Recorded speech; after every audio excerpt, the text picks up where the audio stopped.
ত্রিভুবনের প্রিয় মোহাম্মদ মেরে প্রিয় মোহাম্মদ এলো রে দুনিয়ার সাগর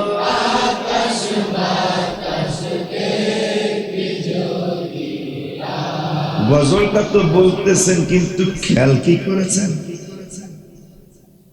আমরা হইলাম শ্রেষ্ঠ জাতি। কবি নজরুল নবী দেখার জন্য আমাদেরকে ডাকেন নাই। গজল তো বলতেছে বাচ্চারা, কি অর্থ খেয়াল করেছে? গত 1900 শতাব্দীর গজল এটা। কবি নজরুল বলল, আকাশ নবীকে দেখে যাও। কেন? তুমি তো আকাশের শ্রেষ্ঠ। মুসলমান, তুমি তো সূর্যের থেকে শ্রেষ্ঠ। হ্যাঁ, তুমি তো চন্দ্রের থেকেও শ্রেষ্ঠ। তুমি তো আল্লাহর সৃষ্টি জীবের মধ্যে শ্রেষ্ঠ জাতি। কবি নজরুল তোমাকে ডাকেন নাই। মনে হয় কবি নজরুল খেয়াল করেছিলেন মুনাফিকের সংখ্যা অনেক বেড়ে গেছে। গত শতাব্দীতে মুনাফিকটা বেশি শুরু হয়েছে। 1900 শতাব্দীতে, 1900 শতাব্দীর প্রথম দিক দিয়ে মুনাফিকের সংখ্যা বেশি বেড়ে গিয়েছিল। আব্দুল ওয়াহাব নজদি, এই বেয়াদব, গত শতাব্দীতে তার জন্ম হয়েছিল। এই বেয়াদব বাদশার পরিবারে গত শতাব্দীতেই শাদী করে ক্ষমতা অর্জন করে সুন্নি হাজারো হাজারো পীর মাশায়েখ আলেম ওলামা সৌদি আরব থেকে বিদায় করে দিয়েছিলেন। এরপর আল্লাহর ওলিরা উদাহরণ রেখে গেলেন। কি উদাহরণ রেখেছেন জানেন? যিনি একটানা, যারা একটানা অনেকগুলি বছর হজের খুতবা দিয়েছিলেন, তারা পুরাটাই অন্ধ। আল্লাহর ওলি বলেছিল, তোরা আমাদের সাথে বেয়াদবি করছিস, মৃত্যু তো একদিন হবেই হবে। মনে রাখবি, তোদের বংশ পুরুষ যারা কেউ সকালা হবে না। আল্লাহর ওলি বদদুয়া করেছিলেন। এই জন্য নবীজি বলেছেন, ইত্তাকু ফিরাতাল মুমিনিন, মুমিনের নজরকে ভয় করো, সাবধান, তোমরা সাবধান। আল্লাহর হাবিব বলেছেন তিরমিজি শরীফে, ইত্তাকু ফিরাতাল মুমিনিন, তোমরা ইমানদারের নজরকে ভয় করো, আল্লাহর ওলিদের নজরকে ভয় করো। আল্লাহর ওলিদের নজরকে তোমরা ভয় করে চলো। কেন জানো? ইয়ানজুরু বিনুরিল্লাহ, রাওয়াহু তিরমিজি। আল্লাহর ওলিরা, মুমিনেরা আল্লাহর নজরে দেখে থাকে। হায় হায় হায় হায়।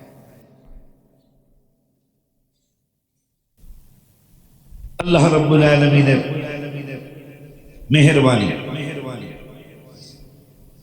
যে লাইলাতুল বরাতের মাসে, শবে বরাতের মাসে মসজিদে আসি। আজকে থেকে পারলে একজনকে দাওয়াত দিবেন এক সপ্তাহ, প্রতিদিন লাগবে না। কয়জন?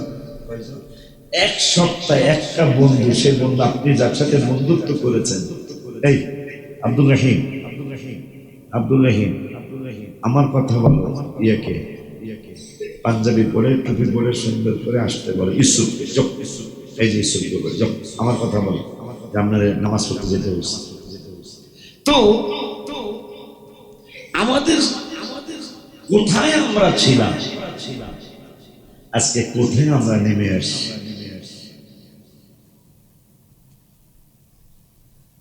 যদি বেশি লাগে।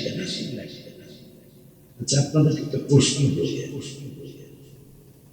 আপনার ঘরে জামা, গেঞ্জি, পাঞ্জাবি কয়টা আছে? আনুমানিক 30।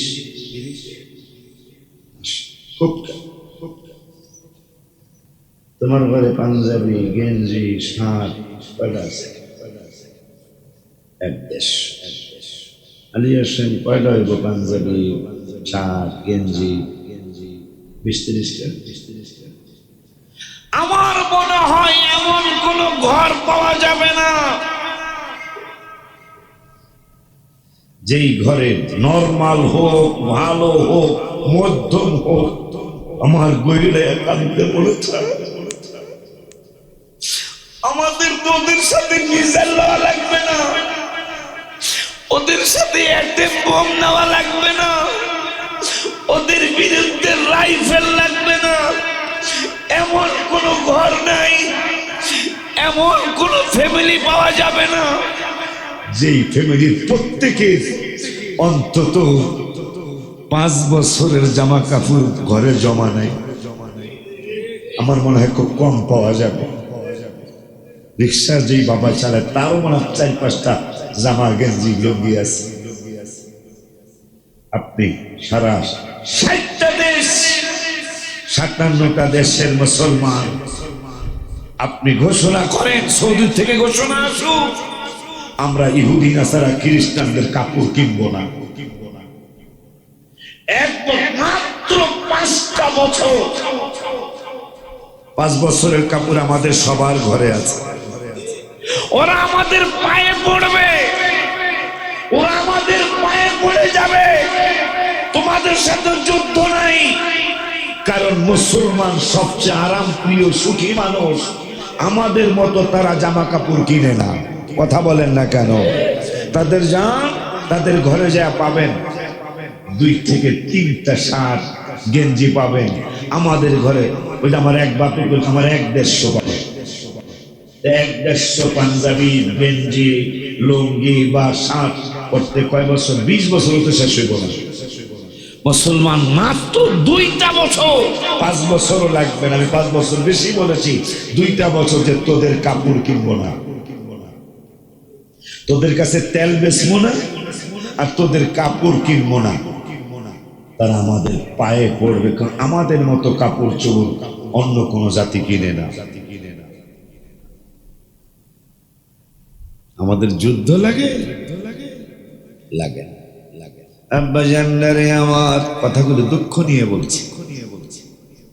90% জন মুসলমান নামাজ পড়ে না, 90 এর কম হবে না। সাপ্তাহিক কেউ আছে, সাপ্তাহিক মুসল্লি আজকে, কেউ আছে বাৎসরিক মুসল্লি, ঈদের 2 ঈদে শুধু আসে। এদের জামা কাপড়ের হ্যাডামটা বেশি। কথা বলে না? যারা রোজা রাহে নাই আইতেছে তো রোজা, এখন ঈদের ছোটপাটটা, ইফতারির ছোটপাট, অথচ হ্যাঁ রোজাই রাহে নাই। এই জন্য অনেক ঘরে দেখি ড্রয়িং রুমে তসবি টানায় রাখে, ড্রয়িং রুমে তসবি টানায় রাখে, যায় না মাঝে 3-4টা। এরা স্বামী স্ত্রী কেউই নামাজ পড়ে না, এরা বুঝে দেয় না নামাজি।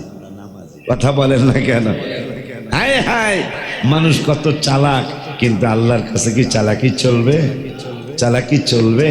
এই জন্য আল্লাহ বলছেন আমার কারু আমার কার আল্লাহ আল্লাহু খায়রুল মাকিরিন। তোরা আর কত বড় বকরবাজ, আমি আল্লাহ মহা জ্ঞানী। আব্বা জানলারে আমার এই মুসলমান কেন ধ্বংস হচ্ছে?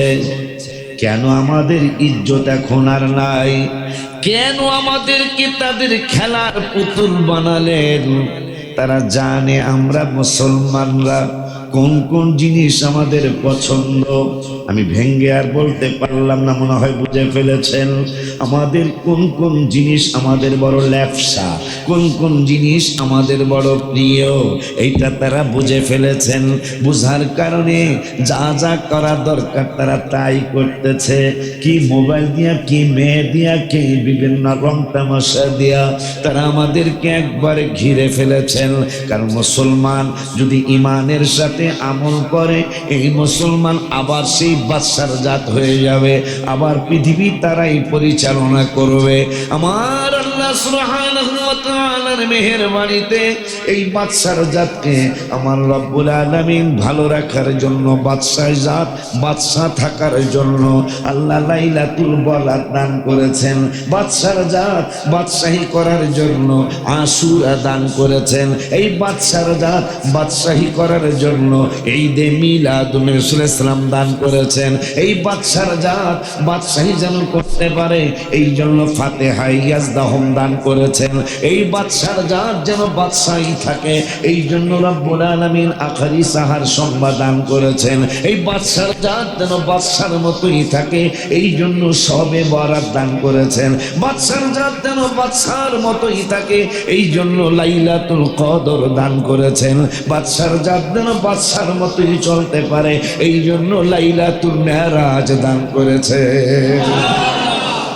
আব্বা জানলারে আমার অনেক ইবাদতের রাত্রির মধ্যে শবে বরাতের রাত্রি একটা বড় ইবাদতের রাত্র। আল্লাহর ওয়ালি মালিক ইবনে দিনার রাহমাতুল্লাহি আলাইহি প্রথম জীবনে বড় একজন মদ্যপানকারী ছিলেন, অনেক বেশি মদ পান করতেন। কিন্তু তার ছোট্ট একটা মেয়ে বাচ্চা, সে বুঝতো যে মদ পান করা ভালো না। নাবালেক শিশু 10 বছরের বাবুটা আইসা মদ ফালাইয়া দিতেন। আর মালিক ইবনে দিনার রাহমাতুল্লাহি আলাইহি তিনি রাগ করতেন, গুসা হইতেন। কিন্তু একদিন শবে বরাতের রাতে, সুবহানাল্লাহ, শবে বরাতের রাতে তিনি ঘুমিয়েছিলেন, ইবাদত করে একটু ঘুমাইছেন। ঘুমানোর পরে স্বপ্নে দেখতেছেন কিয়ামত হয়ে গেছে। কিয়ামতের ময়দানে সে জান্নাত জাহান্নাম কোনটা যাবে তিনি জানেন না। কিন্তু কিয়ামতের ময়দানে তার একটা অজগর সাপ দৌড়াইতেছে। অজগর সাপ তারে দৌড়ায়, তিনি অজগরের সামনে সামনে দৌড়ায়। অজগর যেন তারে কোনো রকমের দংশন করতে না পারে, আক্রমণ করতে না পারে। হঠাৎ করে এমন একটা জায়গায় তিনি গেলেন, যেই জায়গাটায় দুর্বল একজন মুসল্লি, একবারে দুর্বল, স্বাস্থ্য মাস্ত ভালো না, বোঝায় যায় রোগী রোগী ভাব। এই রোগী রোগী ভাব মুসল্লিটার কাছে গিয়ে বলল, হুজুর আমার একটু সাহায্য করুন, আমাকে একটু সাহায্য করুন, আমাকে অজগর সাপ দৌড়াইতেছে। শবে বরাতের রাতের ঘটনা। অজগর সাপ আমারই দৌড়াইতেছে, আমাকে একটু হেল্প করুন, হেল্প মি। আয় হায় মুরব্বিদিকে বলতেছেন, বাবা আমি তোমার হেল্প করার মতো ক্ষমতা রাখি না, তবে মুসলমানদের এই যে পাহাড় দেখতেছো, রূপার পাহাড়, এই পাহাড়ের মধ্যে মুসলমানদের গচ্ছিত সম্পদ আছে। এই জায়গায় তুমি যাও, তোমার যদি কোনো সম্পদ থাকে তাইলে তোমার এই সম্পদ তোমাকে সাহায্য করবে। সুবহানাল্লাহ। মালিক ইবনে দিনার রাহমাতুল্লাহি আলাইহি তিনি পাহাড়ে গেলেন। পাহাড়ে গেলেন, যাওয়ার পরে ফেরেশতারা বললেন, যিনি দারোগা, যিনি দারোয়ান, তিনি বলেন এই দরজা খুলে দাও, হয়তো ওনার কোন গচ্ছিত সম্পদ এখানে আছে। ওই যে যেই মেয়ে বাবুটা তার মদ ফালাইয়া দিত, এই মেয়ে বাবুটা কিছুদিন পরে মারা গেছিলেন। এই মেয়ে বাবুটা বাবার হাত ধরে ফেললেন। বাবার হাত ধরে এখন অজগরের সামনে যায়। অজগর এখন দৌড়ায়। সুবহানাল্লাহ বলে না? অজগর আর সামনে আসে না, কারণ মেয়ে বাবুটা মদ ফালাইয়া দিছিলেন নাবালিগ অবস্থায়। আল্লাহ তারে নিয়ে গেছেন। ওই আল্লাহর বান্দিকে রব্বুল আলামিন নিজের করে নিয়ে নিয়ামতি বান্দি হিসাবে আল্লাহ কবুল করেছেন। যখন বাবার হাত ধরছে 10 বছরের বাবুটা, অজগরটা এক নজর দেখে দৌড় মারছে। এখন মুরব্বির কাছে আইসা বলল, মুরব্বি অজগরটাই কে? আপনি কে? আমার মেয়েকে তো আমি চিনেছি। মুরব্বি ডেকে বলল, বাবা আমি হইলাম তোমার আমল, আর অজগরটা হলো তোমার বদ আমল। তুমি যে গুনাহ করেছিলা ওইটা হইল অজগর, আর আমার যাই সামান্য কিছু করতে তোমার ওই নেক আমল। কিন্তু আমি অনেক দুর্বল হওয়ার কারণে আমি তোমাকে হেল্প করতে পারতেছি না, আমি তো তোমাকে সাহায্য করতে পারতেছি না, এই জন্য তোমার গচ্ছিত সম্পদের কাছে পাঠাইলাম। তাহলে ছোট্ট ছোট্ট ছেলে মেয়েরা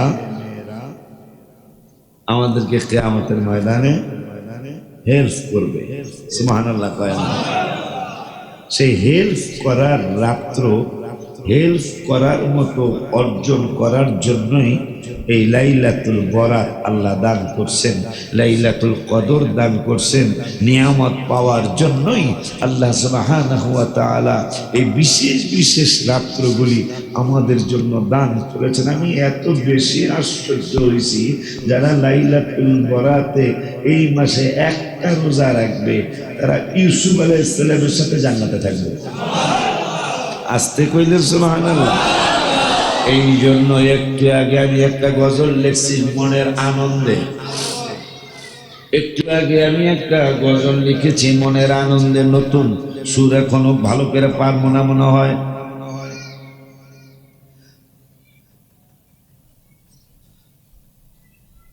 চোদ্দই শ্রাবণ রাত্র একটি মোবারকময় রাত, চোদ্দই শ্রাবণ রাত্র একটি মোবারকময় রাত। কোরআন হাদিস বলে এটা লাইলাতুল বরাত, কোরআন হাদিস বলে এটা লাইলাতুল, বলে সবে বরাত কবুল হয় গো মোনাজাত, বলে সবে কবুল হয় গো। দরকার আছে না? লাইট দাও, লাইট দাও, সারা বিশ্বের মানুষের দাওয়াত দাও, এটা দোয়া কবুলের রাত। যারা মুনাফিকি করতেছে 100% আমি সরকারকে অনুরোধ করব আপনারা তাদের খোঁজ নেন, তারা ইহুদিদের এজেন্ট, কোনো সন্দেহ নাই তারা ইহুদিদের এজেন্ট। নাইলে এত খারাপ কাজ সমাজ আছে সেদিকে কোনো কথা কয় না, শুধু ইবাদতের বিরুদ্ধে কেন কথা কয়? ঠিক বলছে কিনা জানি না। তাহলে 14ই শ্রাবণ রাত্র একটি মোবারকময় রাত, হায় হায় 14ই শ্রাবণ রাত্র একটি মোবারক। কোরআন হাদিস বলে এটা লাইলাতুল বরাত, হায় হায় কোরআন হাদিস বলে এটা, আর বলে সবে বরাত কবুল হয় গো মোনাজাত, বলে সবে বরাত কবুল। এই একটি রোজা পারো যদি কেহ রাখিতে, ইউসুফ নবীর সাথে, ইউসুফ নবীর সাথে থাকবা জান্নাতে। মারহাবা কয় না, আমিন কয় না, কবে না জোরে বলো আমিন। আল্লাহু আকবার।